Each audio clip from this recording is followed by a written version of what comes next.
சிவாலயத்திற்கு போகிறோம், சிவனை வழிபடுறோம். அவர்கிட்ட ஏதாச்சும் கேட்கணும்னு தோணுதா உங்களுக்கு? அவர்கிட்ட ஏன் முதல்ல கேட்கணும்?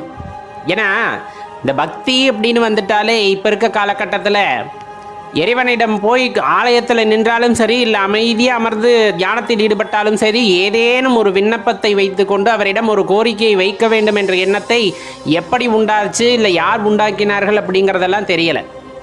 அது ரொம்பவே மனசு ரொம்ப குழப்பமாக இருக்குது. அவரிடம் நான் விடை கேட்கின்றேன் அப்படிங்கிறது வேற. வாழ்கின்ற சூழ்நிலைக்கு ஏற்றவாறு எனக்கு அது வேண்டும் இது வேண்டும் அப்படின்னு எப்போ நம்ம கேட்க ஆரம்பித்தோமோ அப்போவே அந்த பக்தி அப்படிங்கிற நிலையிலேருந்து நம்ம கீழே வந்துடுவோம்.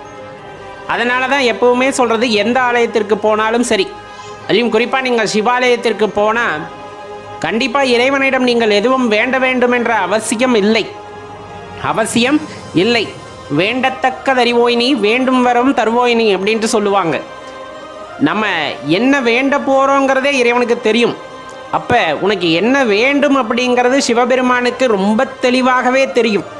அதை நான் சொல்லி இறைவன் தெரிந்து கொள்ள வேண்டும் என்றால் அப்போ அந்த இடத்துல அந்த இறைவனுக்கு என்ன மதிப்பு இருக்குது அப்படிங்கிறத யோசிச்சு பார்க்கணும் இல்லையா? அப்படிப்பட்டவர் அல்ல எம்பெருமான் ஈசன்.